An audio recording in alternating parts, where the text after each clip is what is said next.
Houston, it's Mary with Around H-Town with Simple-elegance, and this week we are so excited. We have Dave Steadman here from Houston Furniture Rental, and welcome, Dave. Thanks for having me. You are so welcome. We're so glad. And thank you for last minute, because we have to publish this today, and usually we film 5 of them at a time, but we are a little bit behind right now.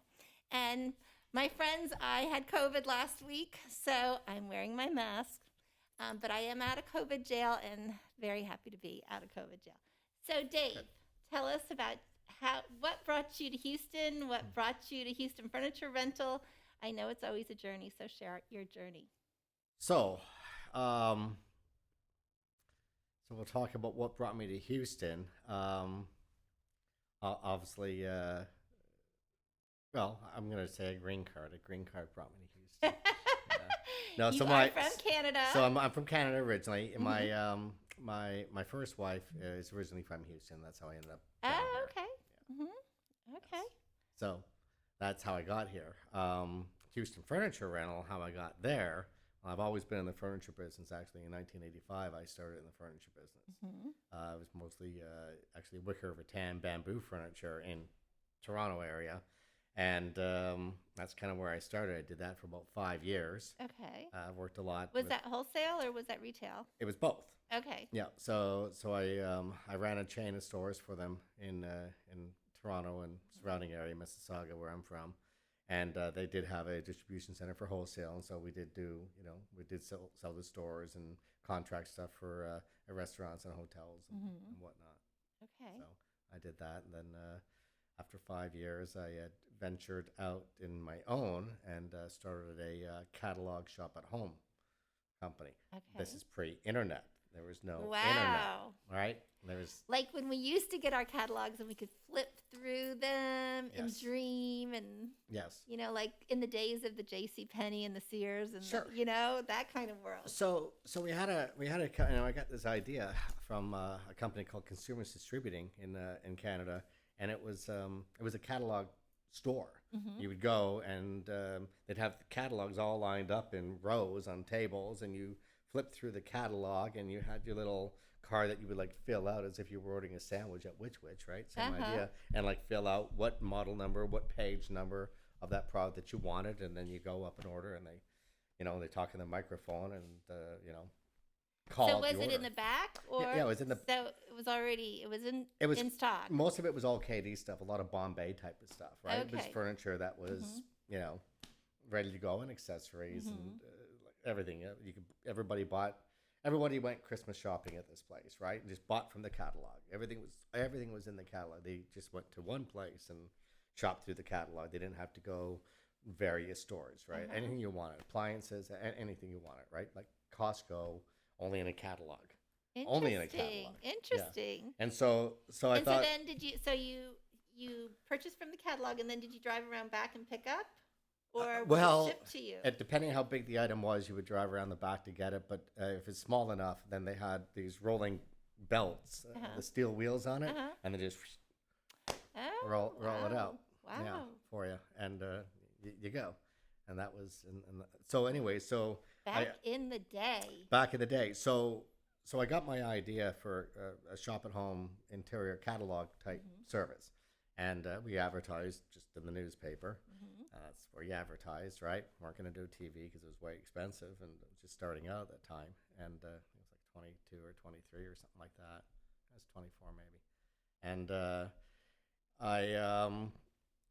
people would call and ask about, hey, how can we look at your furniture? And I tell them that we'll come to their home and we'll bring these great big fabric samples and let them shop from the comforts of their own home. And so I did a shop at home service via catalog for people that just didn't want to go out at all. Kind of like a COVID thing. So yeah, but you're not going to somebody's home right now. So anyway, so that's how I kind of got into to that, and then we ran into a lot of clients that needed financing for their product, and so I wasn't about to fund it, and so we went through the regular finance companies, and they had beneficial and household finance back then. And everybody was getting turned down, mostly because they were just lower quality credit consumer, or they were on government assistance in Canada, right? And I figured, all these people aren't too bad. But then they started telling me how much they just want to kind of, what they could afford to pay if I would just give them the stuff. And figured out a way that we can finance it ourselves based on what they were going to pay. And that's kind of what I did. And I had a rent, and then it turned into a rent-to-own company. Okay. So I did a rent-to-own business there for about 3 years. Maybe 3, 4, 5, 6 years, and finally just done. Wasn't it, so I'd come down here 2, 3 times a year with my previous wife, right? Visit all her family and stuff, and we're at the point, just kind of had the kids and buy a home in Canada. You have your own business, forget it. It's not happening. They weren't funding it, right? And you can basically at that time you could buy a house here with your looks. So I don't know how you got mine, but probably because of your ex-wife. That's maybe. So anyway, so we ended up, like just packed up and like, you know what, we can make a better life here. And it was just a good decision, right? And immediately, bought a home in the first year. But I got a job with Aaron's, since it was parallel to what I was kind of doing in the rent-to-own world, and worked with them for a few years, and left Aaron's and ended up going to, in a roundabout way, ended up over at Court Furniture, right? Where I kind of learned a different side of the rental business and a different side of the client business. More corporate housing, more, and a little bit of interior decorators for some home staging, right? And that's where I was first introduced to home staging. And worked there for a little bit, and oh geez, bounced around, left court, opened up a moving company, had a moving company here for 5 years, got rid of that after 5 years because that was that was too much work. Well, it's just too tough, right? Wasn't the right fit for me. Went back to court, worked for them for another couple of years, and then kind of remember why I left them in the first place, I think, and then ventured out and did some commercial office furniture for a little bit, for a couple of years, and it wasn't really what I ultimately wanted to do. Ultimately, what I wanted to do is what we're doing today at the Houston Furniture Rental and Sales, where we're kind of catering to, for corporate housing and for home staging, and then event furniture and hospitality and all these other avenues that we do today. So, I just left the office furniture business, woke up one morning and opened up this company and a restaurant actually in the same time. Oh, yeah. Okay. Yeah, and then told my wife. You still have the restaurant? No, I closed that after 2 years. Okay. I mean, we got way too busy at Houston Furniture Rental, right? Restaurant business is like crazy. I went to hotel school and restaurant management. Oh yeah. And that was my dream to run restaurants and to work in hotels. And I'm like, I loved it. It's a lot of fun when you're single. When you're married and you have a family, forget it. Yeah. I love what I love is having a business that closes. It has actual operating hours. Sure. Yeah.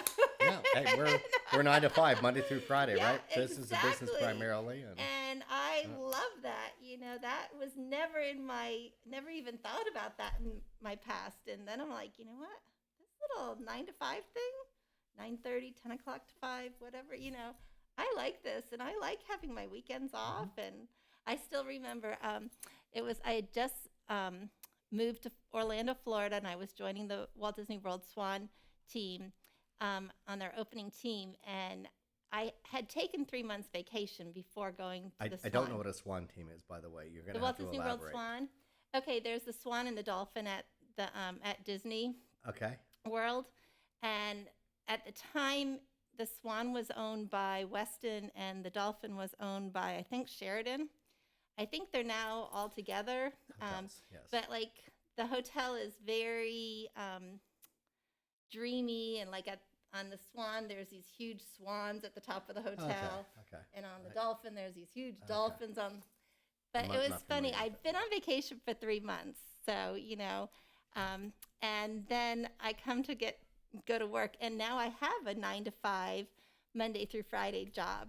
And I remember getting to my first weekend, and I was like, now what do I do?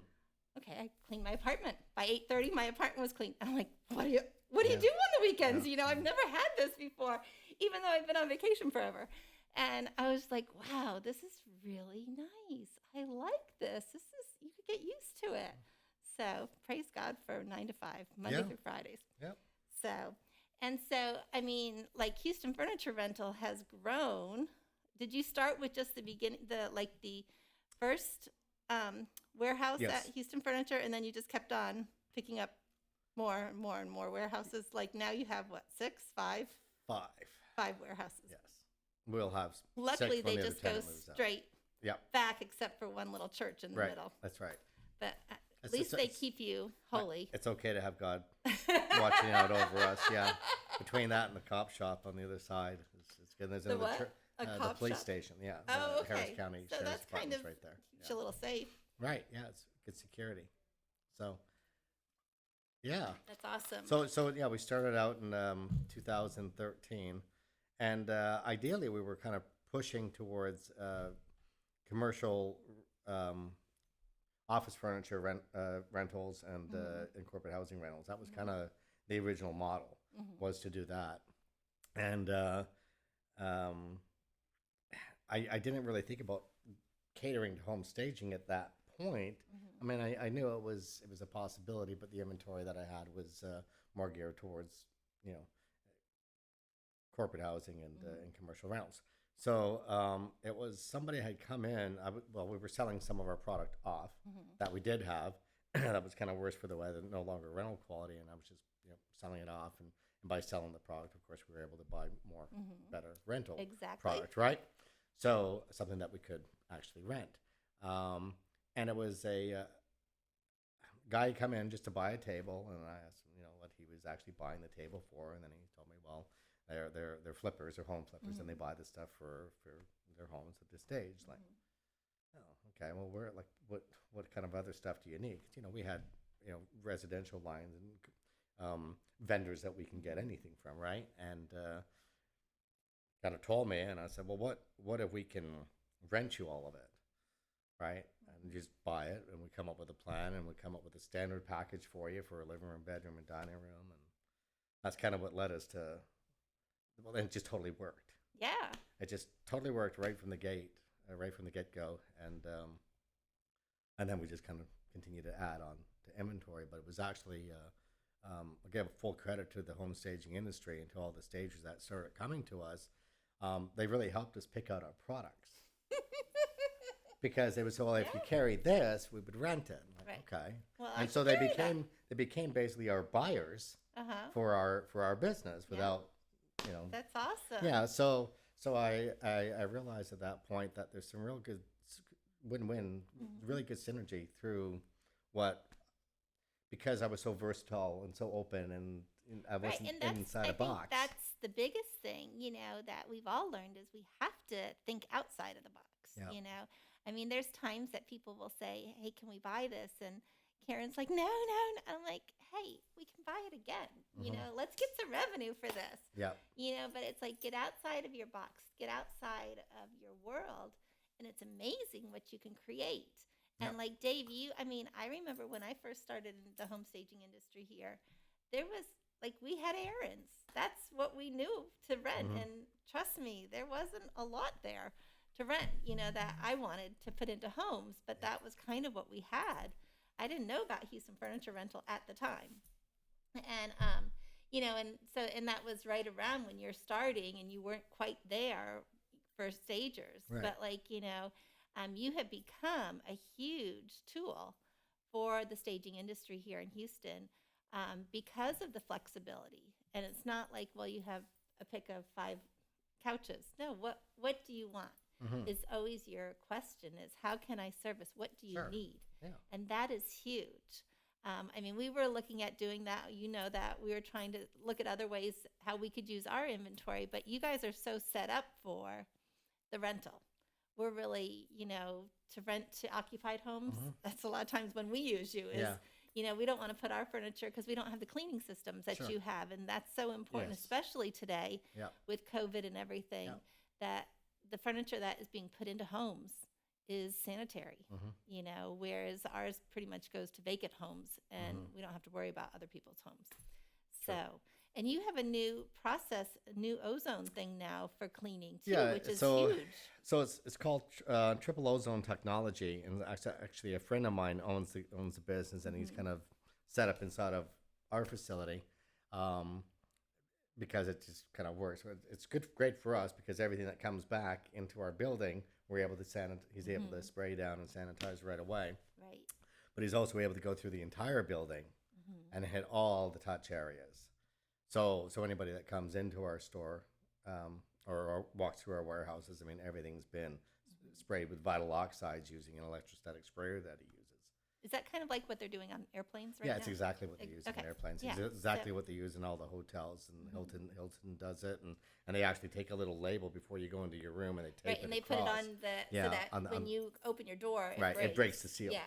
Yeah, so that you know that it's nobody's been in that room Yeah. for whatever that time is. So we're actually trying to extend that service. He's trying to extend that service using our facility as well, and to offer it up to various retailers, or not retailers, sorry, real estate agents, where they've done an open house, and maybe they want somebody to come in afterwards after the open house, just to kind of spray it with the vital oxides, or even when the home gets sold, spray all your product, for example. It could be done that we can go there and spray So now, all of that is it a before it comes system back. where, like, he comes in with his team, or you actually have this little spray thing that you can do yourself?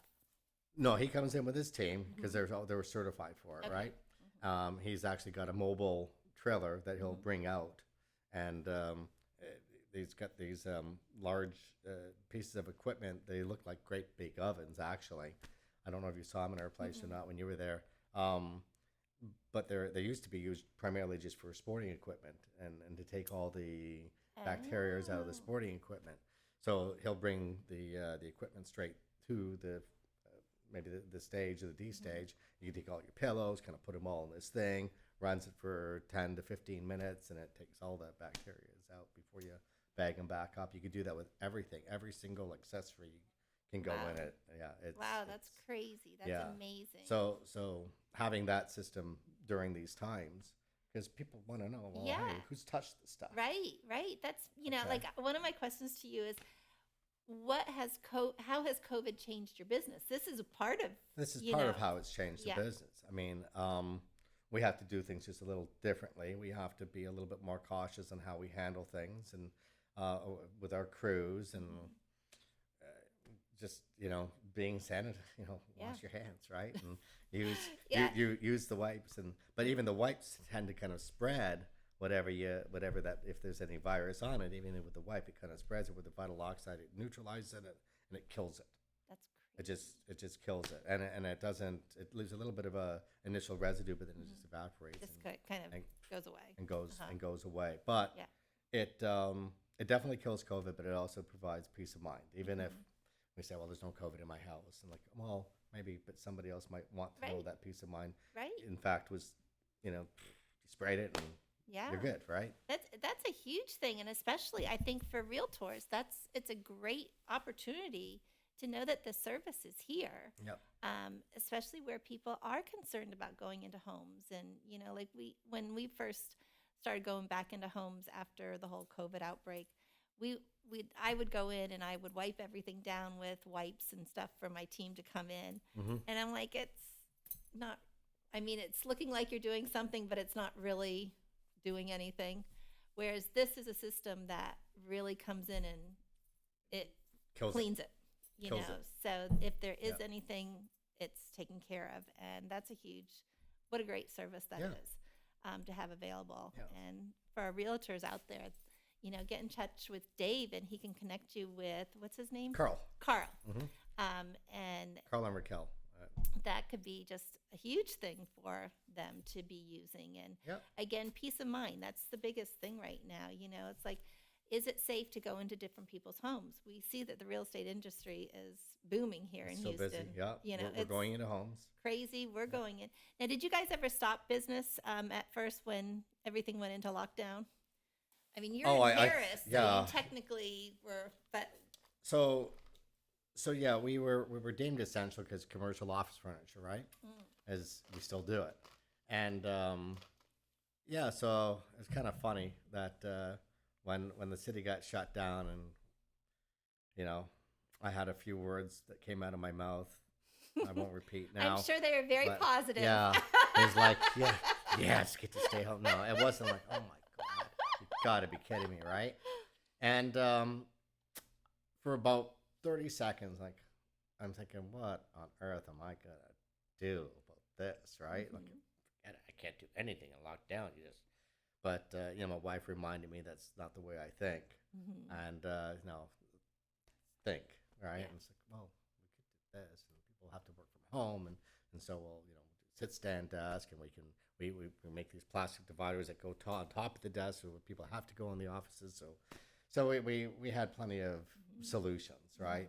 Anytime there's somebody throws a curveball, there has to be a solution to hit it, right? And you got to just come up with that solution. So we didn't close at all. We didn't lay off anybody. We didn't have to really shut down our doors at all. We of course the traffic coming in, the foot traffic coming in, kind of just stopped. But that gave us time to really do a deep clean in our building, change all the floors out, paint the entire inside, change out the toilets, change out all the sink handles, like just everything.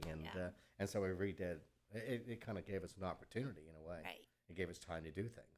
That was our, like you said, when did you move into this facility? We moved in literally the day that Harris County said shut down.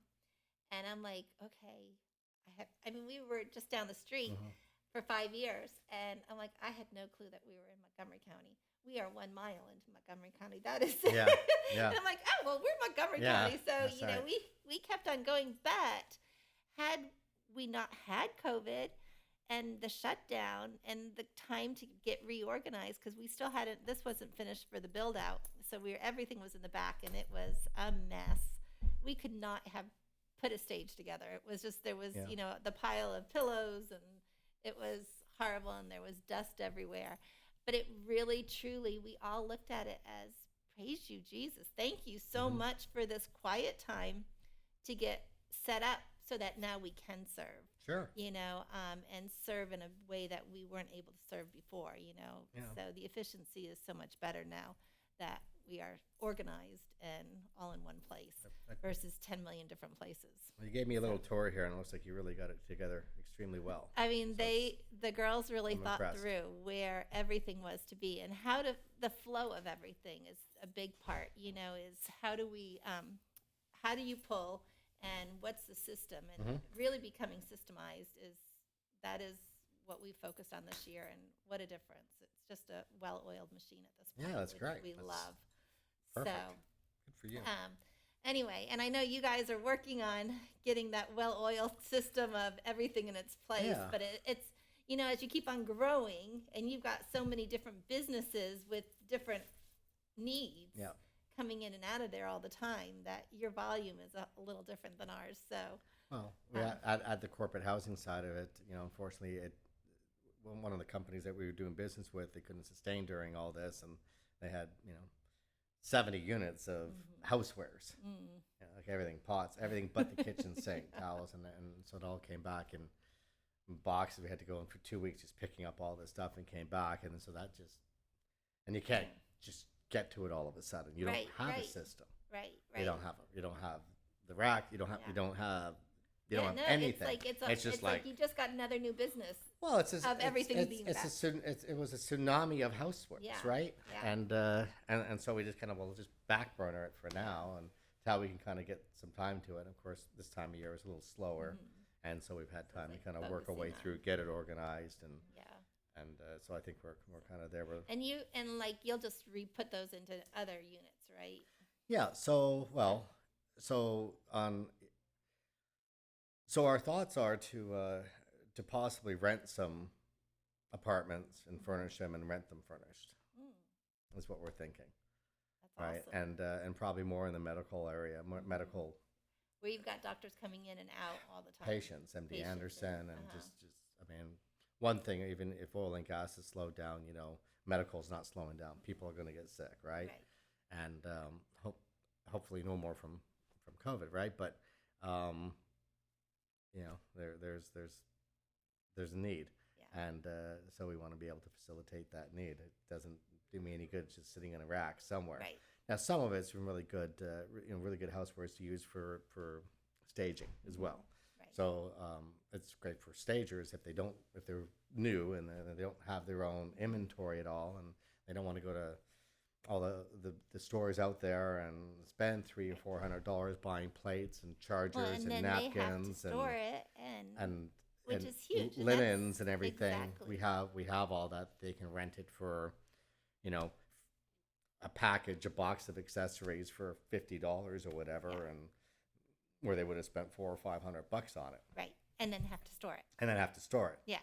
Right. Because that's it's like this Yeah. domino thing. It's like when you're first starting out, you're just constantly buying. Yeah.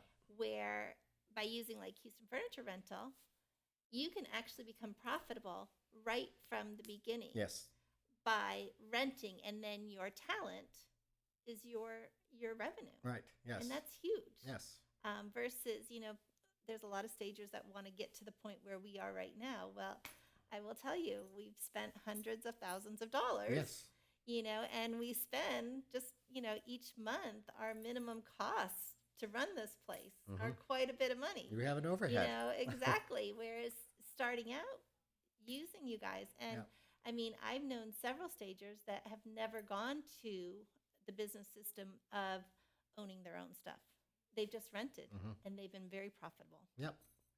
Also those stagers that decide to just do occupied homes and do consultations. Talk about profitable. That's right. That's right. Yeah. It's your You just time. move some things around and that's it. Exactly. That's right. Yeah, And you have it's a that's good right. business plan. Yeah. So, but really, truly, Dave, having you guys in Houston, that has been a game changer to pretty much all of our stagers here, which we're really, really very, very thankful, and very thankful for, I think, your mindset of, well, how can we do this? It's not, no, this is what we have. No, how can Right. we make this happen? Let's be You us know, part of the solution. And we love that.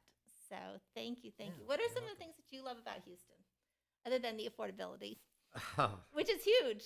hell, it's not the hockey. However, you do play hockey I do. regularly. Yeah, I do. Yeah. And I did try to get you to do a podcast, I think, on a Monday night, and you're like, I don't do anything on Monday nights. Yeah. That's hockey I'm night. playing hockey that night. That's right. Saturday morning, Monday nights. No, sorry. So, so coming from Mississauga, Toronto area, one of the things I first liked about Houston, besides the warm weather, right, and the economy, it is a melting pot here too, right? I mean, it's all kinds of different nationalities and the food and just everybody. I mean, there's whatever you want is here. Right. And it's a very cosmopolitan city, and I like that, right?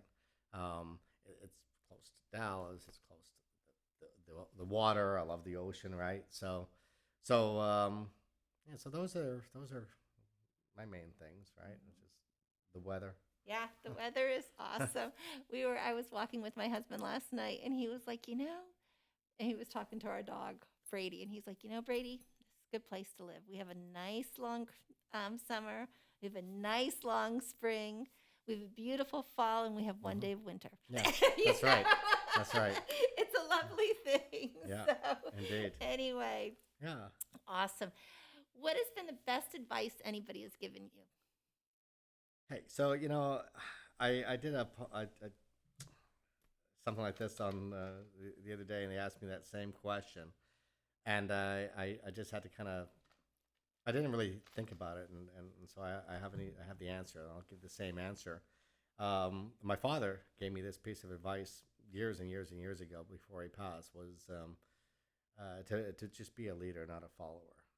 Right? I mean, make your own pathway, and make it good, make it a good path, and and then walk with some people along that path to get to where you want to go. Yeah. But you have to kind of sometimes come up with it, Right. and then learn, and then lead, and I guess it's kind of what I've always eaten, that digested that advice, and I use it every day, and it's kind of brought me to where I am now. That okay, we've got this opportunity with so many people that okay, we'll lead and then join us and walk with us, and Right.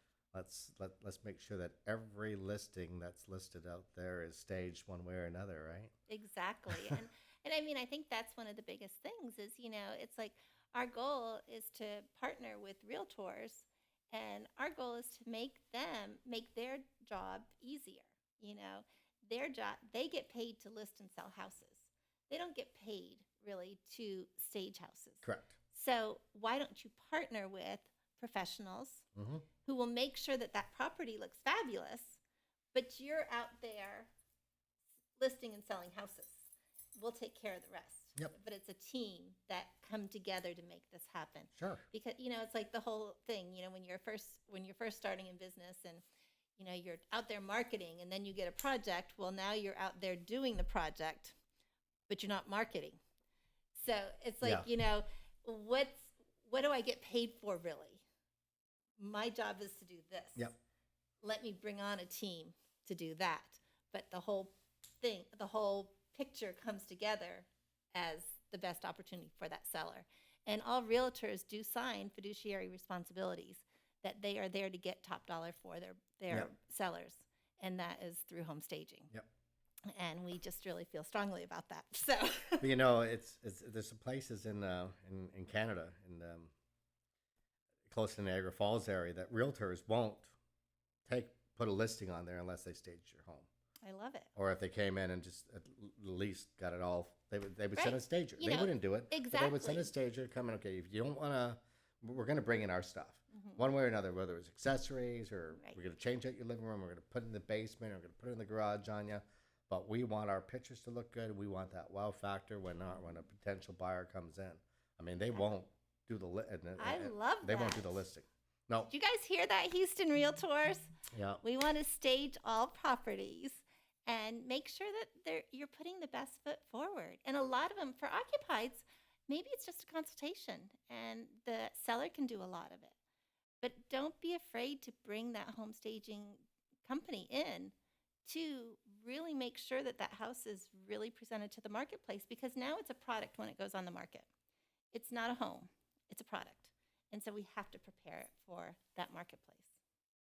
Don't stage it. Don't reduce the price to sell it. Exactly. Spend the money up front to stage it. You'll get top dollar. That's right. The investment in staging is always less than a price reduction. So Yep. awesome, awesome, awesome. Well, thank you, Dave, so much for joining us You're welcome. today. And we look forward to partnering with you. We're very excited about a new opportunity that we're talking about. Really, Dave has a lot of realtors that do come to him, and he has the inventory. He needs the stagers to stage it. Correct. And even though we have our own warehouse and our own inventory, we're looking at partnering with Dave to do these stages for him. So stagers out there, if you want to partner with Dave, give him a call. And Dave, how can people get in touch with you? Smoke signal is usually best. Old-fashioned. I'm old-fashioned that way. Yeah. The newspaper, the Yeah. telephone book, Uh-huh. right? Yeah, like maybe rent one of those airplanes with the big banner. Hey, Dave, give me a call. That would be cool. No, my cell phone number, just call me directly, and it's the best way, 713-498-7956. Or you can send me an email at david@houstonfurniturerentals.com. Awesome. Thank you so much, Dave. You're And welcome. everybody have a great day. If you have any questions or you need any assistance from Simple-elegance, give us a call, 877-458-8254. Thanks, and Merry Christmas. Thank you.